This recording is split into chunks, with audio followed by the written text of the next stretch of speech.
Hey guys, CodeFoxy here and welcome back to another video.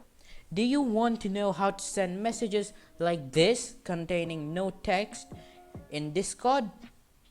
Now, you must know that when you enter a ton of spaces and then click enter to send your message, it does not send your message. So, in this video, I'll be telling you how to send blank messages in Discord. Now you gotta enter two star symbols. A star symbol is entered by clicking shift and 8 at the same time. So do that twice.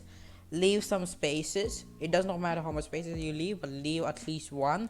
And then type two star symbols again. And then you'll see that the message is not sent, it's blank. Again, that's two star symbols, spaces, and then two star symbols. That is basically how you send messages containing no text in Discord. You can do this to your friends, and that's it. See you later.